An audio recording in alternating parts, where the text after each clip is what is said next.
Cher frère Betmati, salam alaikum. Alaikum salam, cher frère Ramzi. Alaikum salam, Mounia.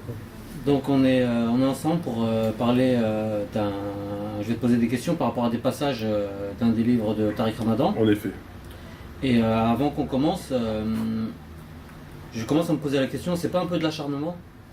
L'acharnement contre de qui? Contre Tariq Ramadan? Pas du tout, c'est pas de l'acharnement. Si il aurait accepté de répondre à nos questions, la chose aurait été réglée en quelques minutes.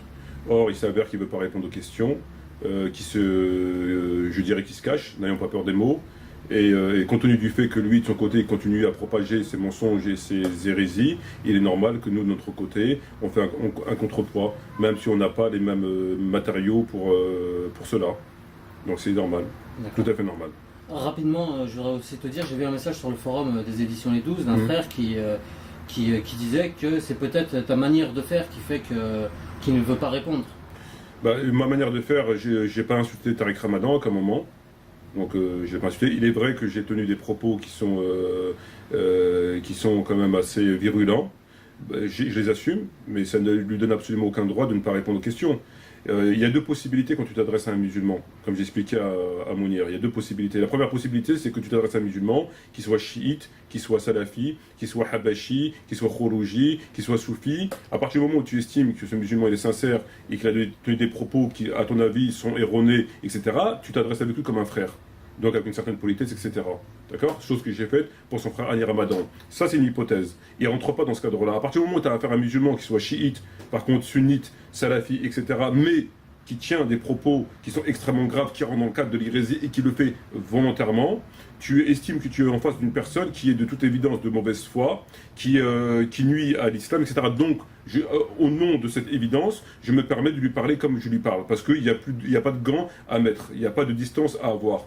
C'est comme un policier qui est face à deux individus. Il y a un individu qui semblerait à commis un délit, mais on n'en est pas sûr. Il va être interpellé, il va être entendu d'une certaine façon, puisqu'on n'en est pas encore sûr. Par contre, on a un individu où on trouve l'arme à la main, etc., etc. Il va être interpellé et interrogé d'une autre façon, puisque là, on a la preuve que la personne a commis un crime. D'accord? Donc, par rapport aux deux musulmans, on peut être chiite, sunnite, etc., mais sincère, et qu'on diverge sur plein de choses, on se parle malgré cela poliment, mais quand on est même sunnite ou autre et qu'on n'est pas sincère et qu'on entend des propos extrêmement graves, il n'y a pas lieu d'avoir le même comportement vis-à-vis de Dieu. Voilà. Mais sans tomber bien sûr dans l'injure, et je ne l'ai pas injuré. Donc j'ai absolument rien à me reprocher. Voilà. Et ça continuera tant qu'il ne répondra pas. Il est bien évident que tant s'il pense dans sa stratégie que du fait qu'il a la puissance médiatique de son côté, et que nous on n'a rien à part des vidéos sur Dailymotion et un peu de livres, et qu'il estime m'étouffer par le fait qu'on n'a pas de puissance de lui qui va m'étouffer avec l'aide des koufars, il se trompe, puisque nous, avec les moyens que Dieu nous met à notre portée et notre acharnement à combattre pour l'islam, on fera tout ce qu'il faut faire pour le débusquer. Et avec le de Dieu, on le débusquera d'une façon ou d'une autre, avec le de Dieu. Donc il se met le doigt dans l'œil. Le temps ne joue sûrement pas en sa faveur. Ils ont adopté cette stratégie un certain nombre de temps, à savoir nous boycotter, nous étouffer. Ça n'a pas marché, puisque la preuve, on est encore là. On est encore là, mieux qu'eux-mêmes ils le sont, en dépit du fait qu'ils sont aidés, etc., etc. Donc cette stratégie d'essayer de nous boycotter, de nous étouffer, parce qu'on ne veut pas nous vendre, parce qu'on ne parle pas de nous, etc., ça ne marche pas. Ça n'a pas marché, ça ne marche pas, et grâce à Dieu, ça ne marchera pas. Donc sa stratégie, il se met le doigt dans l'œil, on n'a pas du tout l'intention de l'arrêter, et si moi je suis plus là, il y aura d'autres qui prendront la relève derrière moi. Regarde. Donc je vais te citer les passages du livre, si tu peux nous... T'es d'accord avec moi? Je suis entièrement d'accord avec toi. Dès lors qu'il fait exprès, t'as pas de gants à mettre, quoi. Absolument. Voilà, si la personne est sincère et elle se trompe, tout à fait. C'est un autre sujet. D'accord. Mais je me serais passé dans le commentaire parce que tu n'aurais pas souligné ce que j'ai dit. Donc tu m'as fait perdre 30 secondes. Désolé. Bon, on y va parce qu'on n'a pas beaucoup de temps. Peux-tu nous montrer le livre? Alors donc, ça s'appelle Dar al-Shahada. Donc Tariq Ramadan, l'Occident, espace du témoignage aux éditions Tawhid. Donc Tawhid qui constamment n'hésite pas à propager l'hérésie, le mensonge et l'ineptie. Voilà. Donc les textes que tu vas me lire sont extraits de ce livre-là. Donc je cite. Conformément à leurs références, les musulmans doivent appliquer et respecter autant que possible les prescriptions de leur religion dans le cadre de la constitution du pays dans lequel ils vivent. Éviter de prendre part à des activités qui sont en contradiction avec leur religion.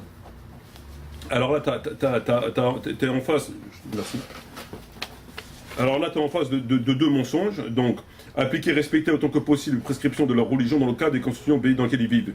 D'accord? C'est-à-dire qu'il te dit que tu dois respecter les prescriptions de ta religion, d'accord? Mais selon le pays dans lequel tu vis. C'est-à-dire que c'est le pays, c'est les lois du pays qui déterminent ta pratique. Or, c'est quelque chose qui est complètement hérétique. Car la pratique d'un musulman, elle se détermine selon rien du tout, elle se détermine selon lui, le Coran, et selon ce que Dieu lui demande de faire. Donc, on ne règle pas sa pratique religieuse selon l'endroit dans lequel on vit. Ça n'existe pas. C'est tout simplement des propos hérétiques. D'accord? Rien n'est au-dessus de la foi du musulman et de sa loi. D'accord? Et comme le prophète l'a dit, je désavoue tous les musulmans vivant parmi les mécréants, ou nulle obéissance à la créature, à des obéissances du créateur, et d'autres hadiths et versets coraniques.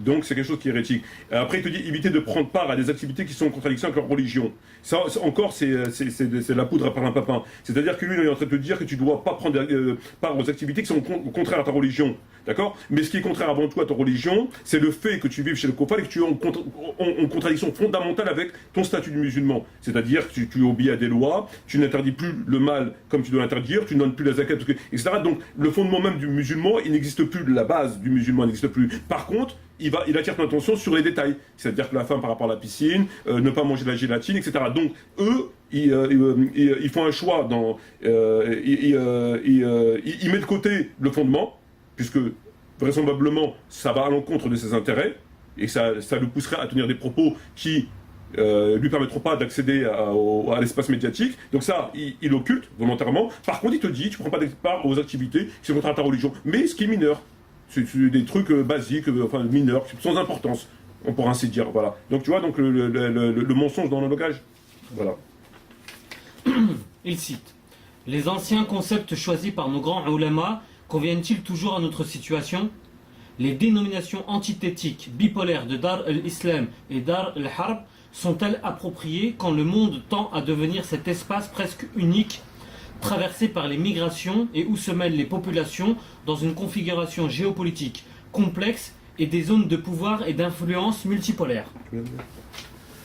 Alors là, ce qu'il est en train de nous dire avec Ramadan, il te dit, est-ce que les anciens concepts choisis par nos grands ulama conviennent-ils toujours à notre situation? Donc les concepts dans lesquels il te parle, c'est tout ce qui est terre de guerre, terre de paix et terre de contrat. Terre de guerre, c'est là où la loi islamique ne règne pas, c'est-à-dire le polythéisme, l'athéisme, tout ce que tu voudras. Terre de contrat, c'est là où les juifs et les chrétiens sont soumis à l'État islamique, moyennant le paiement d'une jizya. Et terre de paix, c'est là où il y a un État islamique.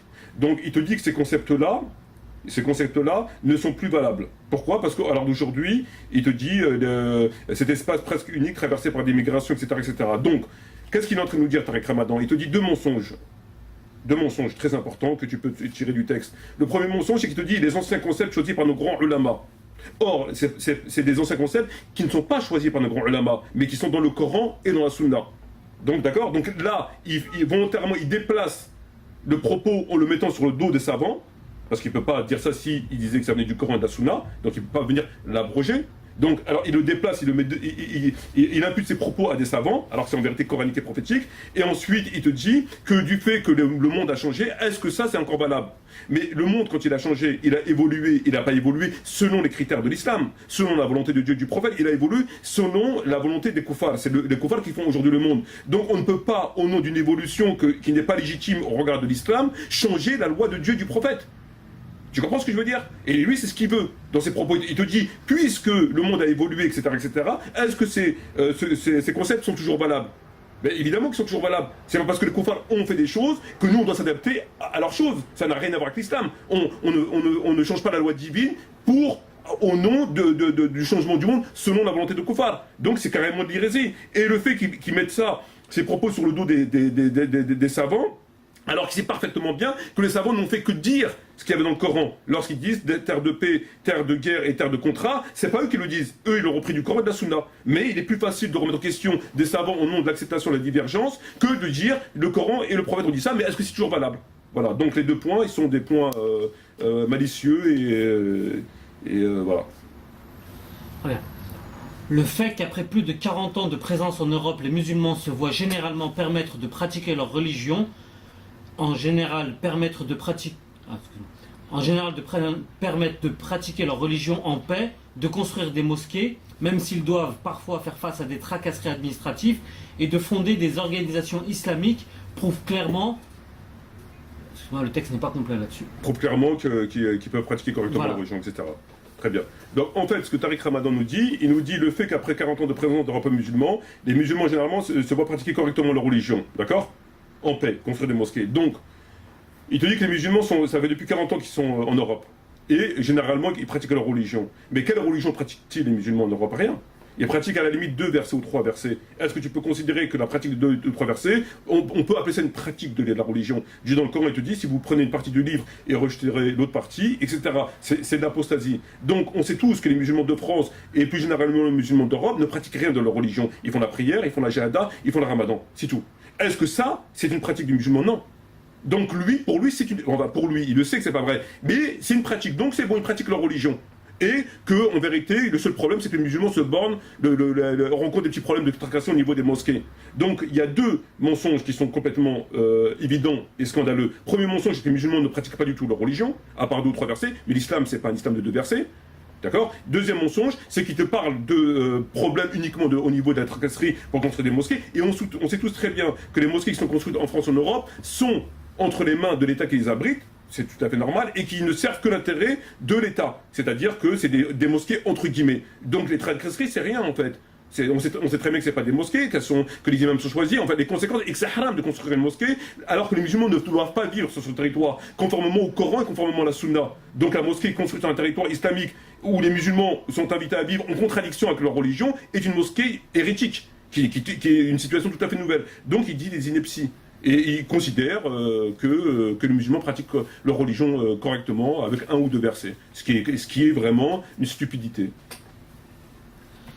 Ensuite, les concepts de Dar al-Islam, Dar al-Harb et Dar al-Ahad n'ont leur origine ni dans le Coran ni dans la Sunna. En fait, ils constituaient une tentative humaine historiquement datée de décrire le monde et de fournir à la communauté musulmane une grille de lecture géopolitique qui soit adaptée à la réalité du moment. C'est bon. Voilà, parce qu'on va accélérer un petit peu, on n'a pas trop le temps. Donc là, Tariq Ramadan, qu'est-ce qu'il nous dit? Il te dit que le concept de Dar al-Hab, etc., n'ont pas d'origine dans le Coran et la Sunna, d'accord? Ils n'ont pas d'origine. En fait, ils constituent une tentative humaine historiquement datée, d'accord? Donc il te dit que ces concepts-là, qu'on a parlé tout à l'heure, n'ont pas d'origine dans le Coran, alors que c'est faux. Ils ont leur origine dans le Coran et la Sunna, mais ils n'ont pas l'origine de façon présentée comme ça. C'est-à-dire que les savants, pour mieux l'expliquer, au niveau de la loi, on dit ça c'est terre de guerre, terre de paix, terre de contrat. Dans le Coran, il n'y a pas écrit terre de paix, et dans la Sunna, il n'y a pas écrit. Cependant, quand tu lis le Coran et la Sunna, tu sais que terre de paix, c'est l'État islamique, terre de guerre, c'est les musulmans, ils doivent faire le djihad, etc. Et terre de contrat, c'est là où les dhimmis sont soumis à l'impôt. Donc, c'est dans le Coran, c'est dans la Sunna, mais pas présenté sous cette forme-là. Donc, et lui, il le sait. Mais il veut te faire croire qu'en vérité, ça n'a pas d'origine dans le Coran et la Sunna, c'est que des savants qui l'ont dit. Or, c'est complètement faux. Les savants n'ont fait que illustrer le propos pour le rendre plus à la portée des gens. Mais ces fondements sont dans le Coran et dans la Sunna. Ainsi, la demeure de l'Occident apparaît-elle comme un espace au sein duquel les musulmans peuvent vivre en sécurité avec certains droits fondamentaux acquis et protégés. Ils peuvent pratiquer et respecter les prescriptions les plus importantes de l'enseignement de l'islam. Alors c'est complètement faux, il est bien évident que les musulmans, quand ils vivent en Occident, ne pratiquent strictement rien, comme on l'a dit tout à l'heure. On est d'accord. Ils vivent en contradiction avec les lois de Dieu, ils travaillent pour les kofars, pour l'économie, ils payent des impôts, ils payent pas la zakat, ils peuvent pas avoir de la fraternité vis-à-vis de leurs frères, enfin on connaît. Donc ce qu'il dit là, c'est complètement une contre-vérité évidente. Les musulmans ne pratiquent strictement rien, ni en France, ni en Europe. C'est une évidence. À part 1 ou 2 versets. De nos jours, les musulmans vivant en Europe peuvent observer les principales pratiques islamiques. Il n'existe pas d'interdiction concernant la prière, le paiement de la zakat, le jeûne ou l'accomplissement du pèlerinage à la Mecque. Donc là, on arrive exactement au même propos, cependant on l'a retenu parce que là il dit qu'il n'existe pas d'interdiction concernant la prière et le paiement de la zakat. Donc il n'y a pas d'interdiction, les musulmans peuvent donner la zakat, alors que la zakat est un impôt étatique qui doit être obligatoirement versé à l'État. Or, les musulmans de France n'ont pas d'État. Donc, ils ne peuvent pas donner la zakat. C'est justement à ce titre qu'Abou Bakr a combattu les apostats qui, eux, ont refusé de donner l'impôt aux percepteurs. Et Abou Bakr leur dit, s'ils ne donnent pas l'impôt zakat aux percepteurs, je les combattrai, comme l'a fait le prophète. D'accord? Donc c'est un impôt d'État, on ne le donne pas aux associations ou aux mosquées. Donc les musulmans, ce qu'il dit, c'est faux. Ne peuvent pas donner cette zakat, ils ne peuvent pas, ils n'ont pas d'État. C'est une innovation qu'elle a donnée à droite à gauche. C'est un impôt d'État. C'est comme si toi demain, ton impôt, tu allais le payer à ton voisin. C'est pas possible, c'est un impôt d'État. Donc ce qu'il dit, c'est pour les musulmans ne donnent pas la zakat, entre autres. L'auteur met en avant 3 éléments à l'appui de sa position. 1. Il n'existe pas de déclaration de guerre émise par un gouvernement islamique contre l'Occident. 2. Il existe des traités entre les nations islamiques et les nations occidentales. 3. Les musulmans sont entrés dans les pays occidentaux en vertu de ces traités et il n'est pas possible ensuite de les dénoncer unilatéralement après les avoir acceptés lors de l'entrée dans les pays occidentaux. Et alors, ce qu'il nous dit là, Tariq Ramadan, c'est qu'il te dit, l'auteur met en avant 3 éléments, etc. Il n'existe pas de déclaration de guerre émise par le gouvernement islamique contre l'Occident. Donc, déjà, pour commencer, il n'y a pas de gouvernement islamique, déjà. Donc, il ne risque pas d'avoir de déclaration. Et secondo, c'est que la déclaration de guerre a trouvé son origine dans le Coran et la Sunna. Donc, tu n'as pas besoin de voir un gouvernement pour te dire qu'il y a une déclaration de guerre. La déclaration de guerre dans l'islam, elle doit être faite, la guerre, selon les raisons qui sont notifiées dans le Coran, d'accord? C'est comme la prière, tu n'as pas besoin d'un savant pour qu'il te dise tu dois faire la prière, c'est notifié déjà dans le Coran. Donc la déclaration de guerre, elle est par l'occupation de la Palestine, elle est pour d'innombrables raisons. Donc si lui te dit d'attendre un gouvernement, il prend les gens pour des cons. En plus, il dit il existe des traités entre les nations islamiques et les nations occidentales. Quel traité? Quelle nation islamique? De quelle nation islamique il parle? Il a vu ça dans ses rêves, il a vu ça où lui? Où il sait qu'il a vu les traités? Il a confondu islamique et arabe, peut-être. Même pas arabe, parce qu'ils n'ont même pas traité entre eux en réalité. Il n'y a même pas traité, quoi qu'il en soit, il n'y a pas de nation islamique. Donc ce qu'il dit dans ses propos, c'est des inepties. C'est ni plus ni moins que des mensonges évidents, à tous les niveaux. Voilà. Très bien. Je te remercie pour ces éclaircissements, même s'ils ont été rapides. On n'a pas trop de temps, malheureusement. Je pense que très bientôt, ces textes apparaîtront sur le site. Ils seront corrigés, ils seront présentés sur le site. De façon écrite, Inch'Allah. Très bien, Inch'Allah. Je te remercie, à très bientôt. Merci Ramzi, merci Mounir. Salam alaikum wa rahmatullahi wa barakatuh. Merci à tout le monde. Et je crois que j'avais oublié de dire Bismillahirrahmanirrahim. Donc excusez-moi, j'ai oublié. Donc, shukran jazil wa salam alaikum wa rahmatullahi wa barakatuh. Et à la prochaine, Inch'Allah.